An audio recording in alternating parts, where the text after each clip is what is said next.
नीलम ने अभी कॉलेज जाने के लिए यूनिफॉर्म हाथ में लिया ही था कि अचानक उसकी सौतेली माँ दरवाजे पर आ खड़ी हुई और उसे सर से पांव तक घूरते हुए बोली, हे भगवान, इतना ज्यादा मेकअप लगाकर किससे मिलने जा रही हो। उनके इस कमेंट पर नीलम ने अपने गुस्से पर बहुत काबू किया। वो ये तो जानती थी कि उनकी जुबान बहुत गंदी है, लेकिन उनका मन भी इतना गंदा होगा और इतनी घटिया बातें सोचता होगा, ये उसने सपने में भी नहीं सोचा था। उसने परेशान नजरों से अपनी सौतेली माँ की तरफ देखा और अपने सफ़ेद दुपट्टे को गले के आसपास डालते हुए उनके सामने किया। ये देखिए आंटी, मैंने कोई मेकअप नहीं किया है। अगर किया होता तो आपको नज़र आ जाता। वो जानबूझकर उन्हें आंटी कहती थी क्योंकि वो उन्हें माँ कहने लायक नहीं समझती थी। उसकी इस बात पर वो एकदम किसी गंवार औरत की तरह हाथ लहराते हुए बोली, ओहो, बहुत तेज हो तुम। ये वकालत ना किसी और को दिखाना, समझी। 100 बार कहा है सुबह उठते ही किचन संभालो।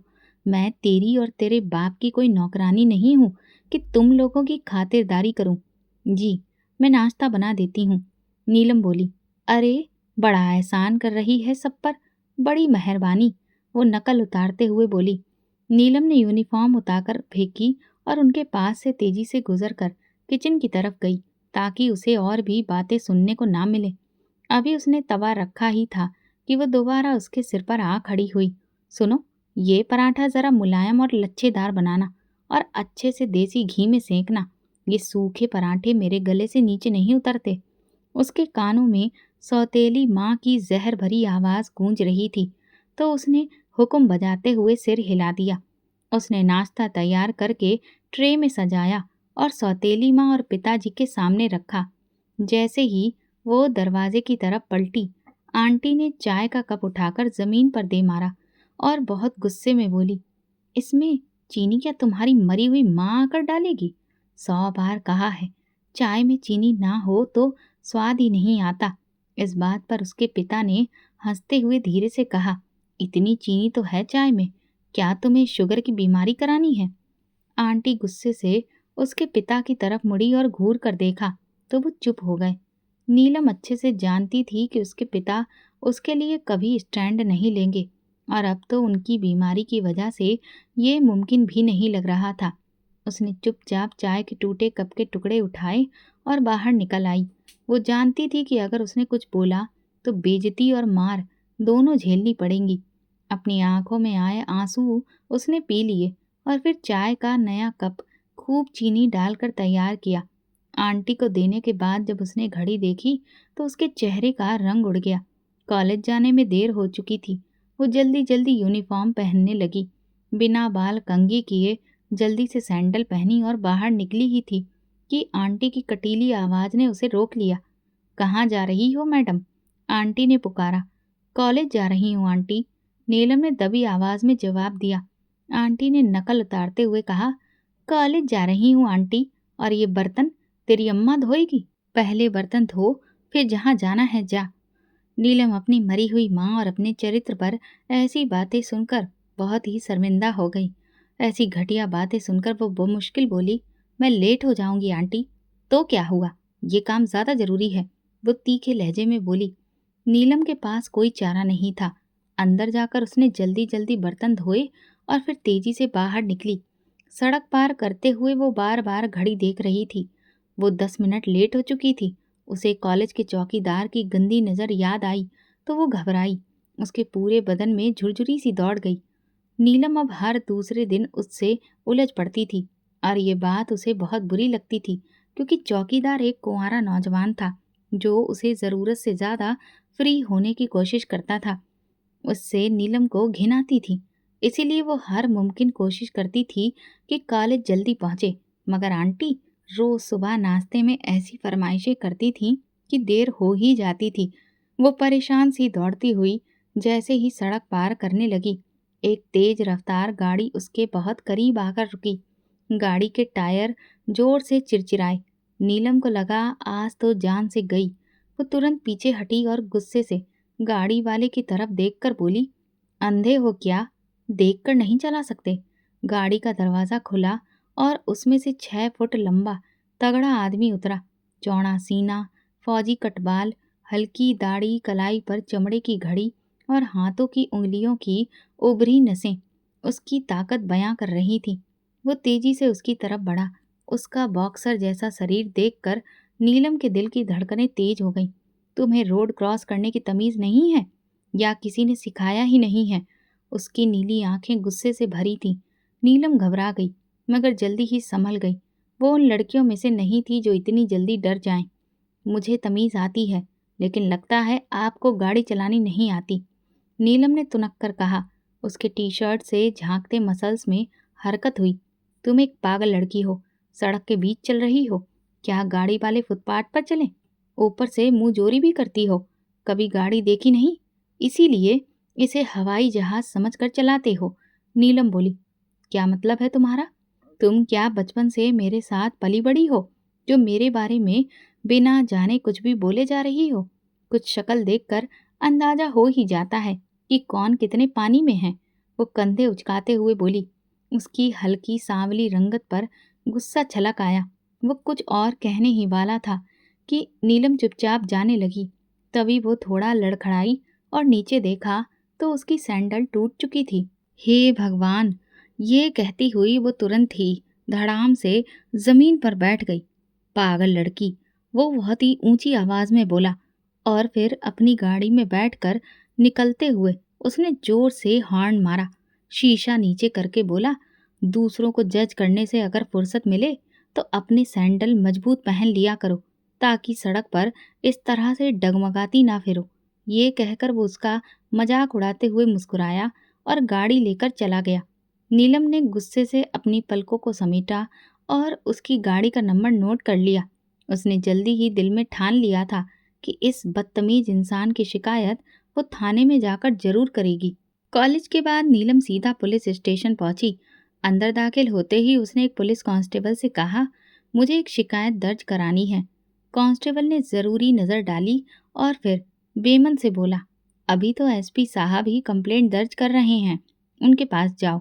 नीलम झटके से गाड़ी का नंबर हाथ में पकड़े एसपी के दफ्तर पहुंची। दरवाजा खोलकर अंदर दाखिल हुई तो वहां एक एसपी सर झुकाए हुए किसी फाइल पर कुछ लिख रहे थे। सीने पर लगी नेम प्लेट पर उसका नाम सिद्धार्थ दर्ज था। वो गुस्से में बोली, सर, मुझे एक क्रिमिनल की शिकायत दर्ज करानी है। उसने आज सुबह मुझे जानबूझकर टक्कर मारी। नीलम ने गुस्से से कहा। एसपी सिद्धार्थ ने जैसे ही धीरे धीरे सिर उठाया, नीलम की नजरें उसके चेहरे पर पड़ी तो उसका चेहरा सफेद पड़ गया। वो वही इंसान था, वही बदतमीज आदमी जिससे उसकी सुबह झड़प हुई थी। एसपी सिद्धार्थ ने सख्त नजरों से नीलम को देखा, बॉल पेन मेज पर पटका और कमर कुर्सी से लगाते हुए बोला, तो वो आदमी बदतमीज और क्रिमिनल है? कोई क्रिमिनल रिकॉर्ड बता सकती हैं उसका? मुझे बहुत खुशी होगी उस पर एफआईआर दर्ज करके। नीलम घबरा गई, जल्दी में कुछ ज्यादा बोल गई थी, वो भी उसी के लिए जो कि सामने ही बैठा था। वो बस टक्कर हुई थी, नीलम ने घबराकर कहा। सिद्धार्थ ने तंजिया मुस्कान लबों पर सजाते हुए कहा, तो क्या सिर्फ टक्कर से कोई क्रिमिनल बन जाता है? तुमने तो बहुत बड़ा इल्जाम लगा दिया। नहीं नहीं, टक्कर नहीं हुई थी, कुछ भी नहीं हुआ था, मैं चलती हूँ। वो जैसे ही खड़ी हुई, एसपी सिद्धार्थ सख्त नजरों से देखकर बोला, ऐसे कैसे चली जाओगी? अब तो ये बात साबित करनी पड़ेगी तुम्हें। नीलम बोल पड़ी, मुझे रिपोर्ट नहीं लिखवानी, मैं जा रही हूँ। जैसे ही वो जाने लगी, सिद्धार्थ ने सख्त लहजे में कहा, बैठो। नीलम के कदम वहीं रुक गए। उसी पल दरवाजा खुला और एक सीनियर अफसर अंदर दाखिल हुआ। एसपी सिद्धार्थ ने फौरन उठकर उन्हें सलाम किया। अफसर ने नीलम की तरफ देखा। क्या बात है बेटा, क्या प्रॉब्लम है? नीलम घबरा गई। मुझे कंप्लेंट करनी थी, लेकिन अब नहीं करनी, अफसर ने नरमी से कहा। बेटा, अगर कोई प्रॉब्लम है तो बेफिक्र होकर बताओ। एसपी सिद्धार्थ हमारे मेहनती और काबिले तारीफ अफसर हैं, ये तुम्हारी मदद करेंगे। फिर वो सिद्धार्थ की तरफ मुड़कर बोले, इन्हें चाय पानी पिलाओ और इनकी रिपोर्ट दर्ज करो। इस तरह से लोगों का हम पर भरोसा और बढ़ेगा। ये बच्ची बिल्कुल अकेली आई है, तो इसे हम पर भरोसा है, लिहाजा इसका भरोसा यूं ही कायम रहना चाहिए, ताकि हमारी माताएं, बहनें और बेटियां जब भी कोई परेशानी फेस करें, वो पूरे भरोसे के साथ और बिना झिझके हमारे पास आएं और अपनी रिपोर्ट भी दर्ज करवाएं। इस पर एसपी सिद्धार्थ ने अफसर को सलाम करते हुए यकीन दिलाया, सर, मैं अभी इनकी रिपोर्ट दर्ज कर लेता हूँ। अफसर मुस्कुराकर नौजवान एसपी की तरफ देखने लगे, जो कि चंद महीने पहले ही थाने के पुराने माहौल में काफी बदलाव ला चुका था। फिर वो वहां से चले गए। एसपी ने मुस्कुराते हुए पेन पकड़ा और नीलम की तरफ देखकर बोला, जी मैडम, मैं आपकी रिपोर्ट दर्ज करने के लिए बिल्कुल तैयार हूँ। बोलिए, क्या लिखना है उस बदतमीज क्रिमिनल के लिए? नीलम उसके मुंह से निकले शब्दों को सुनकर फौरन उठ खड़ी हुई। जैसे ही वो मुड़ी, कुर्सी से टकरा गई। एसपी बहुत मुश्किल से अपनी हंसी रोक पाया, लेकिन नीलम समझ गई थी कि वो उसी पर हंसा था। ये देखकर वो और भी उलझन में पड़ गई और तेजी से वहां से निकल गई, मगर एसपी का जोरदार ठहाका उसे काफी दूर तक सुनाई दिया। वो पुलिस स्टेशन से बाहर निकली तो उसे लगा जैसे उसकी सांसें बेहाल हो गई हों। वो खुद पर हैरान भी हो रही थी और परेशान भी। क्या कर दिया उसने? इतनी हिम्मत कैसे जुटा ली पुलिस स्टेशन आने की? तो उसकी वजह उसे अब समझ आई। माँ की जिंदगी में होते हुए भी जब उसके पिता ने दूसरी शादी कर ली और उसकी सौतेली माँ ने उसका जीना मुश्किल कर दिया, घर को एक नरक बना डाला, यहाँ तक कि उसके पिता को भी उससे दूर कर दिया, तो उसे लगा कि हर बात में चुप रहकर सब कुछ सहना भी एक बहुत बड़ा जुल्म है। इसलिए उसने पहली बार पुलिस स्टेशन जाने का फैसला किया। उसे यकीन था कि वहाँ इंसाफ ज़रूर मिलेगा, मगर वहाँ का इंसाफ तो उसके अपने घर से भी ज़्यादा बटा हुआ था। अब उसका दिल और भी ज़्यादा उखड़ गया। इंसाफ तो कहीं है ही नहीं। उसने सोचा, पता नहीं क्यों कहा जाता है कि दुनिया इंसाफ पर कायम है। वो आज के इस अनोखे अनुभव पर जलती कुड़ती हुई जब घर के अंदर दाखिल हुई, तो आंटी के भाई को देखकर उसका मूड और भी ज़्यादा खराब हो गया। गगन एक नंबर का आवारा और बेशर्म इंसान था। आंटी का भाई होने के नाते उसे घर में आने की पूरी खुली छूट मिली हुई थी, जिसका वो बखूबी नाजायज फायदा उठाता था। जब तक वो घर में होता, नीलम को अपनी इज्जत को लेकर बहुत ज्यादा खतरा महसूस होता था। उसने कई बार अपने पिता से इस खतरे का इजहार किया कि आंटी से कहिए कि वो अपने भाई को यहाँ आने से मना करें, लेकिन पिता की बात की अहमियत आंटी के सामने थी ही कब। वो उनके आदेश मानती ही नहीं थी, और जब अपने ही घर की दीवारें और दरवाजे मजबूत ना हो, तो फिर गंदगी को अंदर आने से कौन रोक सकता है। पिता की इस कमजोरी ने उसकी जिंदगी को हद से ज्यादा खतरे में डाल दिया था। यही वजह थी कि गगन जब चाहे आ धमकता और उसकी शिकारी आंखें हमेशा नीलम पर टिकी रहती थीं। वो उसकी मौजूदगी में भी कभी अपने कमरे से बाहर नहीं निकलती थी, मगर आज अभी उसे घर में देखकर वो एकदम से चौंक गई थी। घर में बिल्कुल सन्नाटा पसरा था। इसका एक ही मतलब था कि आंटी इस वक्त घर पर नहीं थी, वरना अगर वो घर पर होती तो अपने भाई के साथ ऊंची ऊंची आवाजों में गपशप कर रही होती। वो तुरंत सतर्क हो गई। जब उसने गगन के चेहरे पर एक घिनौनी मुस्कुराहट देखी, तो उसे नजरअंदाज करते हुए सीधा अपने कमरे की ओर बढ़ गई। लेकिन गगन उसका रास्ता रोक कर खड़ा हो गया। कहाँ जा रही हो प्यारी नीलम? उसने पीले पीले दांत निकालकर पूछा। नीलम ने गहरी सांस ली और फिर सख्ती से कहा, गगन, मेरे रास्ते से हटो। वो अजीब से अंदाज में मुस्कुराकर बोला, तुम मुझे नजरअंदाज कर रही हो? ये तुम्हें बहुत महंगा पड़ सकता है। नीलम ने गुस्से से उसकी तरफ देखा, मगर खुद को काबू में रखते हुए सोचा, अगर इस वक्त मैंने जुबान खोल दी तो हालात और ज्यादा बिगड़ सकते हैं, क्योंकि आंटी भी घर पर नहीं है और उसके पिता इस वक्त कुछ नहीं कर सकते।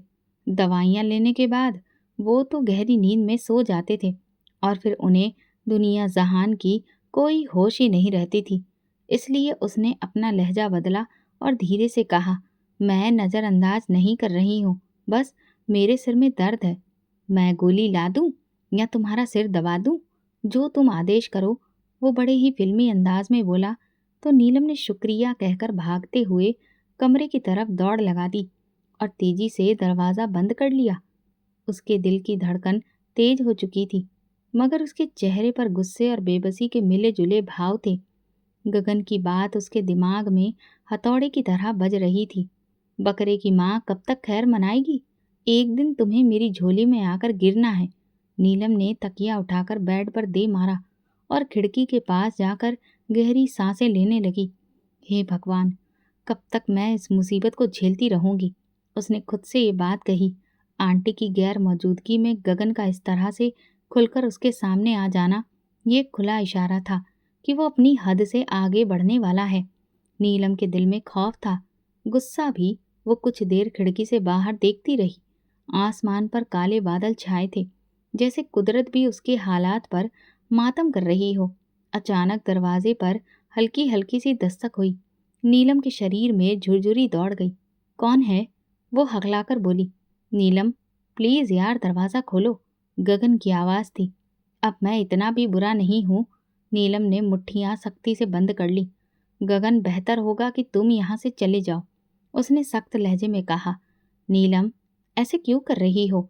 मैं तुम्हें अपना बनाने आया हूँ, जबरदस्ती नहीं कर रहा। मान जाओ तो सब अच्छा हो जाएगा। गगन के लहजे में मक्कारी भरी हुई थी। नीलम का गुस्सा हद पार कर गया। तुम्हें समझ में नहीं आता? मैं तुमसे नफरत करती हूँ। मेरे रास्ते से हट जाओ वरना। वो रुकी। गगन हंस दिया। वरना क्या? पुलिस को बुलाओगी? तो ये शौक भी पूरा कर लो। उसकी आवाज जहर से भरी थी। नीलम ने दांत पीसते हुए कहा, तुम जैसे घटिया लोगों की सोच बस इतनी ही है। गगन ने फिर दरवाजा बजाया। अरे मुझसे चिढ़ती क्यों हो? बाहर आओ, तुमसे जरूरी बात करनी है। नीलम का सब्र जवाब दे गया। वो चिल्लाकर बोली, मुझे तुमसे कोई जरूरी बात नहीं करनी। बेहतर होगा तुम यहाँ से चले जाओ और जब घर पर आंटी हुआ करें तो उन्हीं की मौजूदगी में आया करो। तो वो घटिया लहजे में बोला, अरे उनकी मौजूदगी में भी आ जाऊंगा। तुम उनकी मौजूदगी में भी मुझसे नहीं बच सकती। नीलम, जिद छोड़ दो। मैं तुम्हारे भले के लिए कह रहा हूँ। तुम्हें क्या लगता है तुम इनकार करोगी तो मैं पीछे हट जाऊंगा? उसके लहजे में धमकी साफ झलक रही थी। नीलम ने बिना एक पल गंवाए दरवाजे को लॉक लगा दिया। तुम जितनी मर्जी कोशिश कर लो, मैं कभी तुम्हारी नहीं बनूंगी। ये मेरा आखिरी फैसला है, उसने दो टूक लहजे में कहा। गगन कुछ पल खामोश रहा, फिर गुस्से से बोला, देखते हैं तुम्हारा ये फैसला कब तक कायम रहता है। फिर वो वहां से चला गया या नहीं, नीलम को नहीं पता, मगर नीलम बहुत थक चुकी थी। उसने दीवार से टेक लगा ली। उसका दिल जोर जोर से धड़क रहा था। वो जानती थी कि मामला इतनी आसानी से खत्म नहीं होने वाला। उसका सामना एक ऐसे दरिंदे से था जो अपनी बात मनवाने के लिए किसी भी हद तक जा सकता था। काश, काश माँ आप जल्दी ना चली जाती। अपनी माँ को याद करते हुए उसकी आंखें आंसुओं से भर आईं। लेकिन उसने जल्दी ही अपनी किताब खोली, क्योंकि उसके मन में ये बात कहीं पर अटक गई थी कि उसकी सारी मुश्किलों का हल सिर्फ और सिर्फ पढ़ाई है। लेकिन नीलम की जिंदगी में तूफानों की कमी नहीं थी। उसके मन में एक बात अटक गई थी, वो जल्द से जल्द कॉलेज की पढ़ाई पूरी करके नौकरी कर लेगी। मगर वो नहीं जानती थी कि कॉलेज की पढ़ाई के दौरान उसकी जिंदगी किस तरह के तूफान में घिर जाएगी। एक दिन कॉलेज के फंक्शन में इलाके के एक बहुत ही मशहूर राजनेता विक्रम शेखावत को चीफ गेस्ट के तौर पर बुलाया गया था। नीलम को कार्यक्रम में मेजबानी के लिए सबसे आगे रखा गया था, मगर विक्रम शेखावत माइक पर खड़ी इस खूबसूरत सी लड़की पर फिदा हो गया।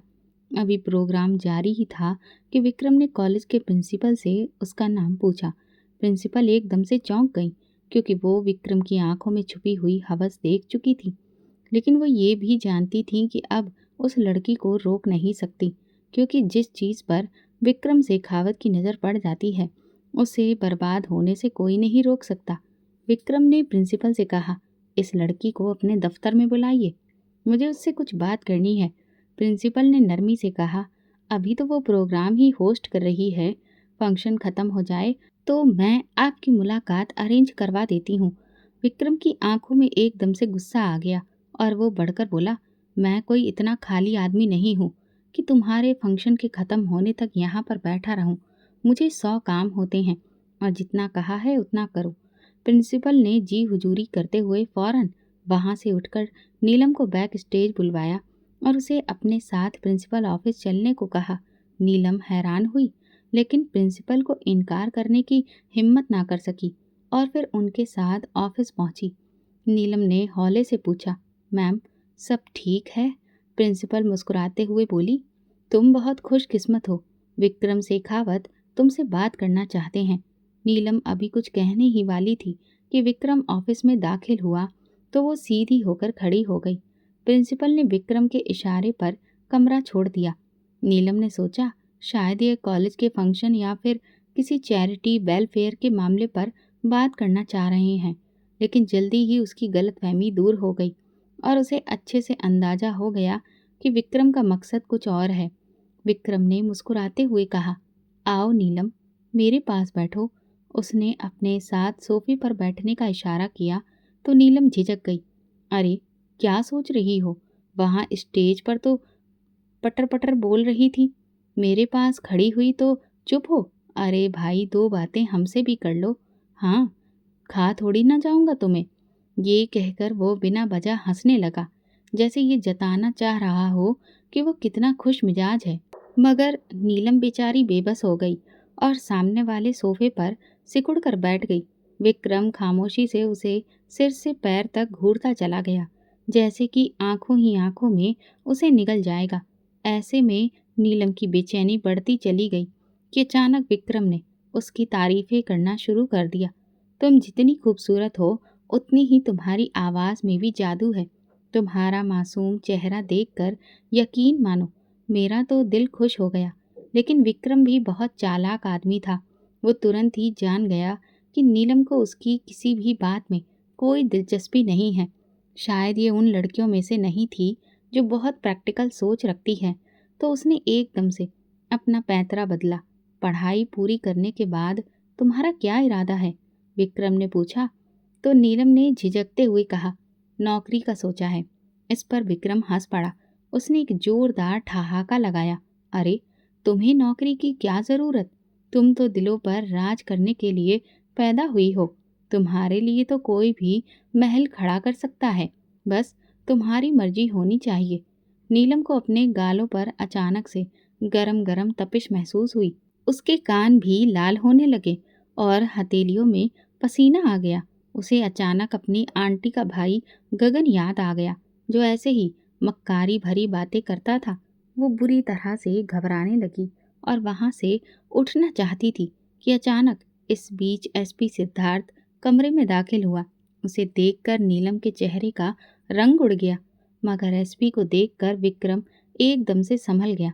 हाँ भाई एसपी, क्या बात है? सर, सिक्योरिटी वार्निंग का मैसेज आया है। आपको फौरन एक जगह पहुंचाने के ऑर्डर मिले हैं। वो हाथ बांधकर अपनी ड्यूटी भरे अंदाज में बोला, मगर कनखियों से उसने नीलम की तरफ देखा, जिसके चेहरे पर खौफ था। विक्रम थोड़ा नर्वस हुआ।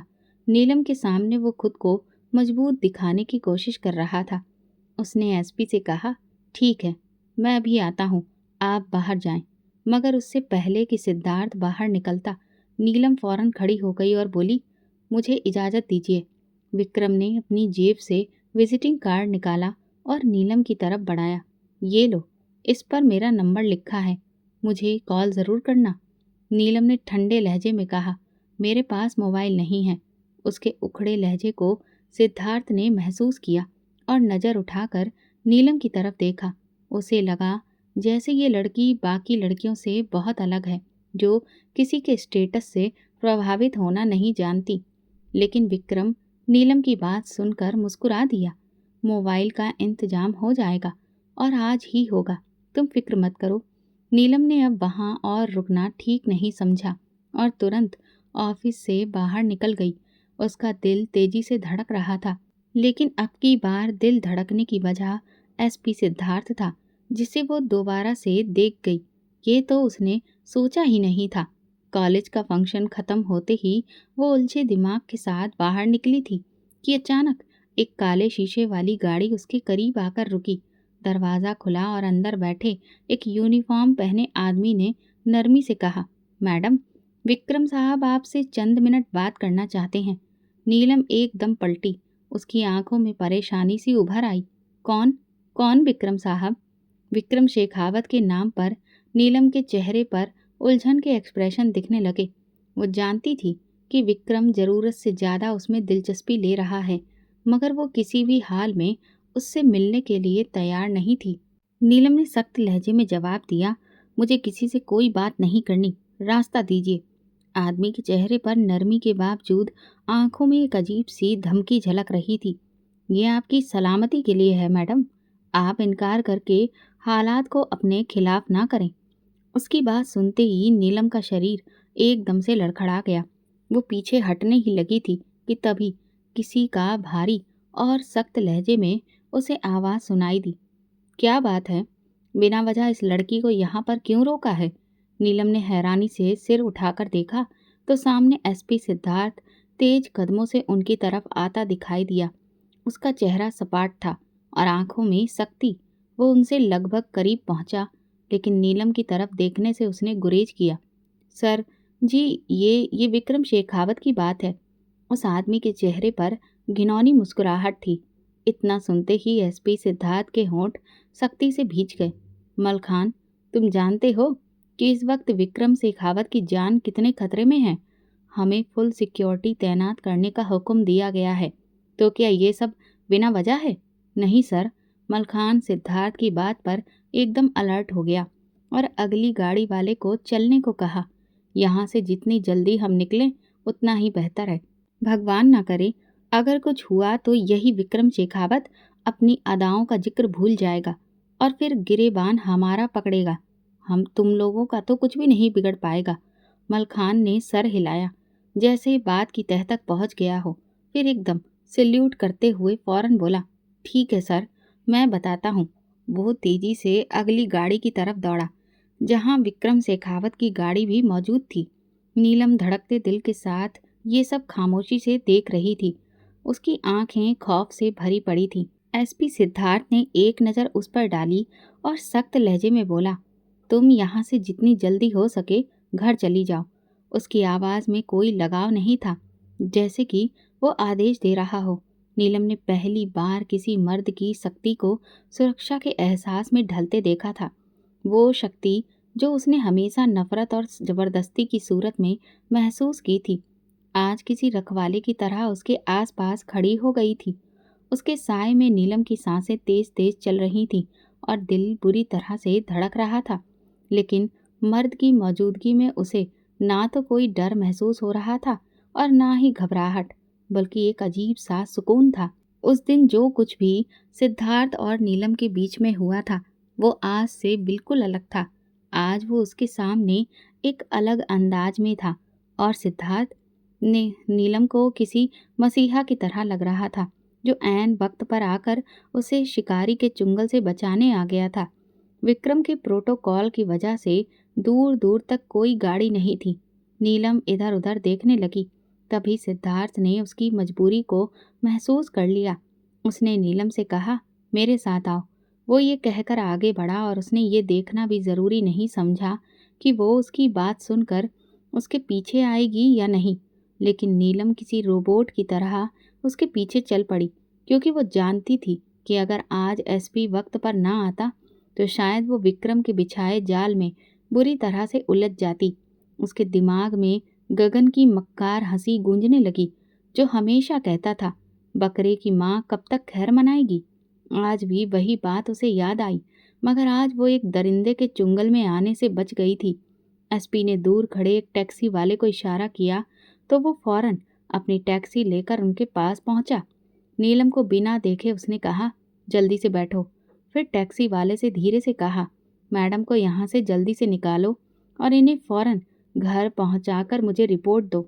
शायद टैक्सी वाला भी सादा लिबास में उन्हीं का आदमी था, लेकिन नीलम बिना डरे सिद्धार्थ पर पूरे भरोसे के साथ टैक्सी में बैठ गई। सिद्धार्थ किसी गुप्तचर की तरह आसपास का जायजा लेने लगा और फिर नीली आंखें नीलम की तरफ आहिस्ता से उठी। नीलम, घबराने की ज़रूरत नहीं है। ये तुम्हें सुरक्षित घर छोड़ देगा और आइंदा कोई भी दिक्कत हो तो सोचो मत, मुझे बताना। ये कहकर उसने नीलम के जवाब का इंतज़ार नहीं किया और एकदम टैक्सी वाले के पास जाकर खड़ा हो गया।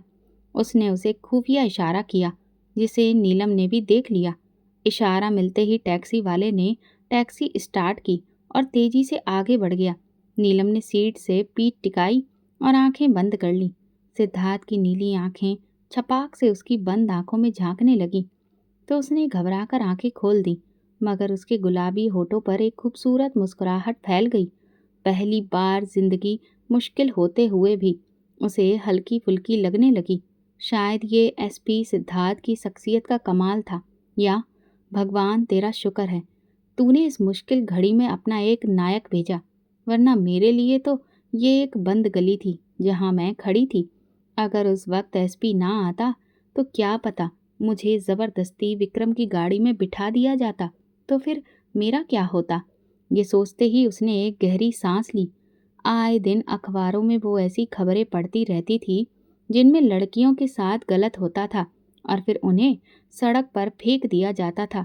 ये तो एक छोटी सी खबर होती है जो कुछ दिनों बाद पढ़ने वालों के दिल और दिमाग से उतर जाती है, लेकिन जिस पर ये बीतती है उसकी तो सारी जिंदगी ही उजड़ जाती होगी। टैक्सी जब उसके घर के पास रुकी तो वो एकदम से जैसे होश में आ गई। अपने घर को सामने देखकर उसकी आंखों में अपने आप ही आंसू आ गए और साथ ही साथ दिल में एक शुक्रगुजारी का जज्बा भी पैदा हुआ कि वो इज्जत, शर्म और पर्दे के साथ अपने घर लौट आई। उसने अपना बैग खोलकर उसमें से पैसे निकाल ही रही थी कि टैक्सी वाले ने कहा, एसपी साहब पैसे दे चुके हैं, और ये कहकर उसने टैक्सी आगे बढ़ा दी तो नीलम ने पैसे अपनी मुट्ठी में बंद कर लिए और घर के अंदर दाखिल हो गई। नीलम जैसे ही घर पहुंची, आंटी ने फौरन उस पर सवालों की बौछार कर दी। ये आज टैक्सी में क्यों आई हो और टैक्सी वाले से क्या बातें कर रही थी? नीलम ने थका हारा सा जवाब दिया, आज कॉलेज रोड की तरफ से हड़ताल थी तो इसीलिए रिक्शा की जगह टैक्सी ले ली। उसका दिल चाहा कि वो सच सच बता दे, लेकिन उसने खामोश रहना ही ठीक समझा। आंटी ने फिर से एक जहरीली मुस्कुराहट के साथ कहा, अच्छा, लेकिन ख्याल रखना कहीं किसी टैक्सी वाले के साथ घुलना मिलना ना हो जाए। नीलम ने गुस्से से उनकी तरफ देखा और खामोश रही। अचानक दरवाजे पर दस्तक हुई तो आंटी ने एकदम से जाकर दरवाज़ा खोला। सामने एक शख्स खड़ा था, हाथ में खूबसूरत गिफ्ट का बैग पकड़े हुए। नीलम मैडम घर पहुंच गई हैं, उसने सवाल किया। आंटी ने हैरानी से उसकी तरफ देखा और पूछा, आप कौन हैं और नीलम मैडम के बारे में पूछने का क्या मकसद है? ये नीलम मैडम के लिए है, विक्रम साहब ने भिजवाया है, उस आदमी ने जवाब दिया। विक्रम साहब? आंटी ने हैरानी से कहा, ये कौन है? आपसे गुजारिश है ये नीलम जी तक पहुंचा दीजिए, वो अच्छी तरह उन्हें जानती हैं, उस आदमी ने जवाब दिया।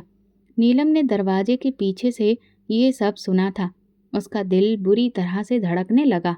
वो फौरन से आगे आई और गुस्से से कहा, देखिए, मैं किसी भी विक्रम को नहीं जानती, मुझे गिफ्ट नहीं चाहिए।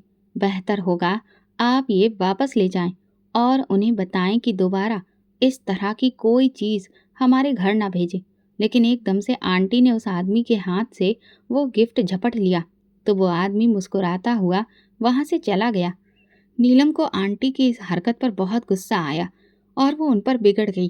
क्या ज़रूरत थी आपको ये गिफ्ट लेने की? लेकिन आंटी नीलम की बात अनसुनी करते हुए गिफ्ट का पैकेट खोल रही थी और जैसे ही उनकी नज़र मोबाइल पर पड़ी तो उनकी आंखें बड़ी बड़ी फैल गईं।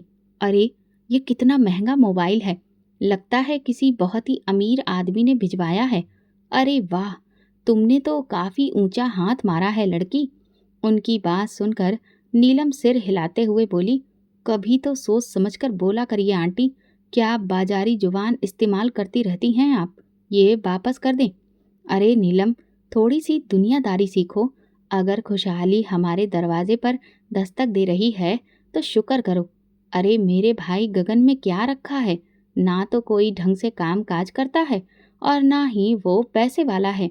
अगर ये अमीर आदमी तुमसे शादी कर ले तो हम सबके बारे न्यारे हो जाएंगे। नीलम उनकी बातें सुनकर गम और गुस्से से भर गई। वो उन्हें जताना चाहती थी कि ना तो उसे गगन में कोई दिलचस्पी है और ना ही विक्रम में, लेकिन वो जानती थी कि ये बातें इस लालची औरत को समझाने का कोई फायदा नहीं। वो अपने कमरे में आ गई। अचानक मोबाइल की रिंगटोन बजी। आंटी ने फौरन मोबाइल उठाया और कॉल कान से लगाई। दूसरी तरफ विक्रम की खुशी से भरी आवाज़ गूंजी तो आंटी एकदम से इठलाकर बोली, मैं नीलम की माँ बात कर रही हूँ। थोड़ी देर बाद वो एकदम खुश होकर बोली, आप हमारे घर आना चाहते हैं? ज़रूर विक्रम साहब, आपका अपना ही घर है, जब चाहे आ जाइए। आज शाम भी आ सकते हैं, हम आपका बेसब्री से इंतज़ार करेंगे। ये सुनकर नीलम का दिल घबराने लगा। आंटी ने ये बात इतनी बेपरवाही से कह दी थी कि नीलम ने तुरंत इशारों से मना किया, मगर आंटी ने उसकी एक नहीं सुनी। ठीक है विक्रम साहब, आप कल आ जाइए, हम आपका इंतज़ार करेंगे। ये कहकर आंटी ने फ़ोन बंद कर दिया। नीलम का दिल तेजी से धड़कने लगा। उसने अपना सर पकड़कर कहा, अब क्या होगा? उसे ये समझ नहीं आ रहा था कि वो इस मुसीबत से कैसे निकले। आंटी ने विक्रम को दावत दे दी थी और अब वो यकीनन आएगा। ये सोचकर ही नीलम का दिल बैठा जा रहा था। नीलम की आंखों के सामने विक्रम का वो घिनौना चेहरा और उसकी आंखों में बसी हुई हवस की झलक बार बार सामने आ रही थी। काश उसकी किसी सहेली का घर होता तो वो इस दौरान उसके घर चली जाती। वो सोच सोच कर पागल सी हो रही थी कि आखिर अब क्या करे, कहाँ जाए। उसके सामने दो ही सवाल खड़े थे जिनका जवाब उसके पास मौजूद नहीं था। वो परेशान होकर अपने कमरे में चली गई और परेशानी में टहलने लगी। उसके दिल में एक ही ख्याल घूम रहा था, जो सब उसके घर तक मालूम कर सकता है, उसके घर वालों को गिफ्ट देकर अपनी जेब में कर सकता है, वो इससे भी ज़्यादा हथकंडे इस्तेमाल करना जानता होगा और वो किसी अच्छे इरादे से उनके घर नहीं आ रहा था। अगर उसे बात समझ आ रही थी तो आंटी, जो कि इतनी चालाक औरत थी, क्या उनकी समझ में ये नहीं आया होगा? लेकिन वो औरत लालची थी। जहाँ से चार पैसे मिलने की उम्मीद होती है, बस वो वहीं पर लुढ़क जाती है। ऐसे ही तो उन्होंने पिताजी को अपने काबू में नहीं किया था, जब नवीन मार्केट में उनकी दुकान पर चांदी ही चांदी हुआ करती थी। लेकिन शायद वो ये बात भूल गई थी कि पिता के पैसों में जो तरक्की थी, वो उनकी पत्नी की मेहनत और ढेर सारी कुर्बानियों के बाद आई थी। लेकिन इस लालची औरत ने उनके घर में दीमक लगाकर पिता से शादी रचा ली और उसकी बीमार माँ और भी ज़्यादा बीमार पड़ गई और ये सदमा सह न पाई। फिर सौतन का दुख उन्हें मौत के पास ले गया। एक रात उन्हें हार्ट अटैक हुआ और मौके पर ही उनकी डेथ हो गई। उसके बाद पिता की चलती हुई दुकान भी बंद हो गई। वही पिता जो आंटी की आंखों का तारा बन गए थे, अब पैरों की धूल बन गए थे। जिनकी आंटी के सामने ना तो कोई कीमत थी, ना ही कोई गलती की माफ़ी। अब उसके पिता बीमार भी रहने लगे थे, लिहाजा उनका जोर आंटी जैसी मुंहजोर औरत पर नहीं चलता था। इसलिए घर के मामलों में वो अक्सर चुप हो जाते थे। लेकिन इस सारे किस्से में नीलम आंटी का मुख्य निशाना थी। वो पहले तो उसकी शादी अपने भाई से करने पर तुल गई थी, जो कि रिश्तों की मर्यादा को तार तार कर देता। लेकिन इससे आंटी को कोई फर्क ही नहीं पड़ता, क्योंकि वो तो थी ही एक नंबर की बेशरम औरत। और अब जब विक्रम के बारे में उसे पता चल गया कि वही अमीर आदमी है, तो उसका झुकाव विक्रम की तरफ हो गया है। नीलम ये बात बहुत अच्छे से जानती थी कि अगर विक्रम ने उसका रिश्ता मांगा तो आंटी बिल्कुल भी इनकार नहीं करेंगी। उन्हें तो पैसों से ही मतलब था और पैसा तो खुद चलकर उनकी दहलीज पर आ रहा था। यही बात नीलम को खाए जा रही थी। तभी उसका मोबाइल बजा। अनजान नंबर था। उसने सुर्ख आंखों में डूबे ख्याल से कॉल उठा ली, मगर दूसरी तरफ विक्रम की आवाज़ सुनकर उसकी खुशी हवा में उड़ गई। उसने फौरन फ़ोन ऑफ कर दिया। उन्हें मेरा नंबर कैसे मिला? यकीनन आंटी ने दिया होगा। इस ख्याल ने उसे और भी ज़्यादा परेशान कर दिया। विक्रम अगले दिन ही नीलम के घर आया था। उसकी आंखों में बसी बनी हुई हवस जो थी, वो साफ झलक रही थी।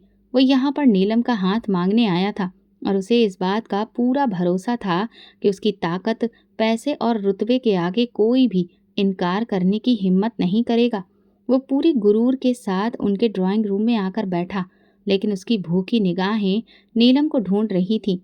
आंटी तो विक्रम के आगे पीछे घूम घूम कर मरी ही जा रही थी। उनका तो बस नहीं चल रहा था कि ऐसे ही नीलम का हाथ विक्रम के हाथ में देकर उसे विदा कर दे। जैसे ही विक्रम ने नीलम का रिश्ता मांगा, आंटी ने तुरंत मंजूर कर लिया। लेकिन उन दोनों के अरमानों पर पानी तब फिरा जब नीलम एकदम से ड्राइंग रूम में आकर विक्रम के मुंह पर ही इनकार कर गई। आंटी इस इनकार पर बौखला गई थी, जबकि विक्रम का चेहरा गुस्से से लाल हो गया।